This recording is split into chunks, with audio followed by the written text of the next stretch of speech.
Hello YouTube, this is Darkon633, and today it's another installment of my Blast in the Past review series. This time, it's Transformers Cybertron Deluxe Class Cybertron Defense Hotshot. Now, for those who haven't seen Cybertron, I'm sorry if this is a spoiler to those who haven't seen it, but the show is quite old, so it's kind of late for a spoiler warning. But anyways, when Hotshot, Red Alert, and Scattershot died, they became new forms which made them a lot more bulkier and have a lot more armory throughout the body. Now, as you can see, because of that, all three of them had modified version of Cyberplanet keys. Now this one, as you can see, is definitely different than a standard Cyberplanet key, and it's a little more loosely based on the one that came with Optimus Prime. We're just going to move that out of the way for now, and move on to articulation points. He does have full joints in the shoulders, which allows it full movement all around. He has a single elbow joint, but that's it for articulation-wise in the shoulders. But he does have full movement outwards and in like this. His head does swivel, but does not feature any sort of waist articulation. However, he has fully jointed hips, which allows him to move around quite a bit. And thanks to this piece, he can bend outward like this and bend at the knee. And his feet can pivot due to transformation, but that's pretty much it. Now, looking at it alone, as you can see, he's quite bulkier compared to his regular design, as mentioned before, and he has hidden parts throughout his entire body. When you pull these panels down, it reveals a bunch of rocket pads. The same thing with down here. So, as you can see, he's already quite armed up, including the blade, which is attached on his arms. Now, I think that's a really nice design where they are able to attach the blade on the side of the arms, but he can also hold this in his hand if you so wish to. Then I'm just going to quickly plug it back onto the side, and I think it looks really nice like that. However, if you think that's not enough, you can pull these out, which works a little better in vehicle mode, which we'll get to, but that's it. You can kind of arm them up on the shoulders there. However, the best part of the toy is that when you pull these pieces down, which has become a shoulder cannons, put in the Cyberplanet key, and then there you go, even more cannons. So he does have a lot of armory, and it's really awesome what he can do. We're gonna put these back into place, so now we can go on to transformation. First, we're going to put everything away so that we can make it easier.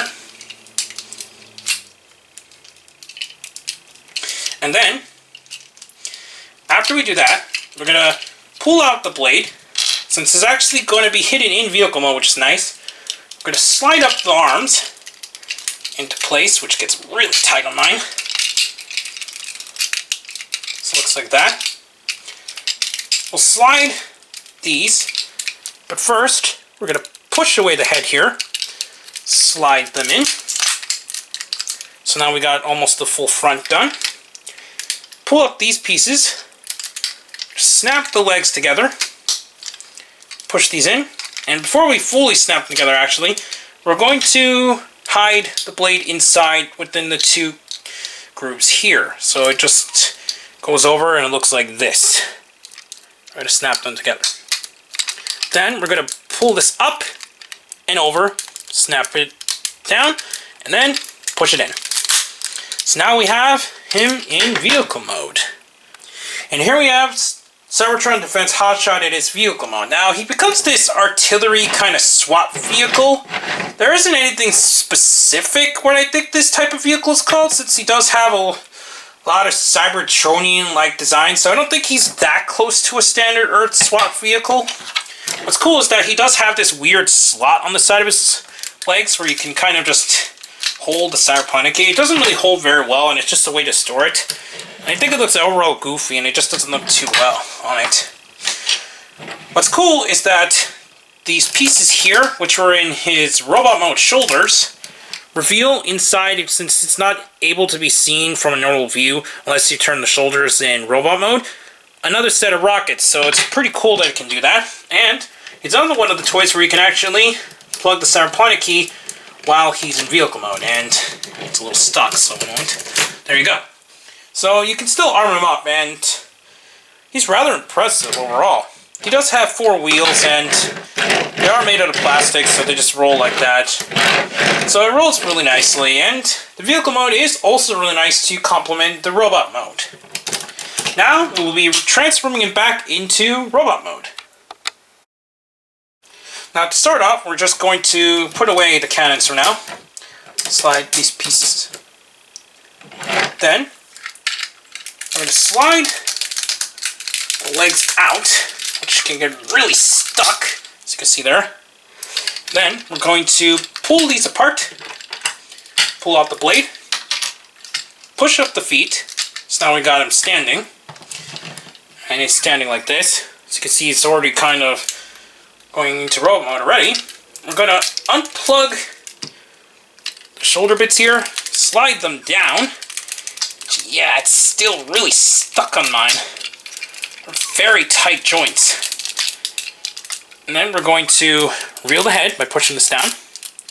Then slide out the hands, which this is like one of the most stuck parts of mine. So bear with me here. This side it's a little easier, but this side is where it gets really stuck. I don't know what causes it to be like that. There you go. And there we have Cybertron Defense Hotshot back in his robot mode. Now, overall, I still think he's a really nice design, and while I did like the regular Deluxe design, I just never got it. So when this design showed up, I really liked him as a kid. I still like it even up to this date, but as a kid, I thought it was actually one of the coolest designs over on Cybertron. So that's why I got a hold of this toy, and I've really enjoyed having this for so many years now.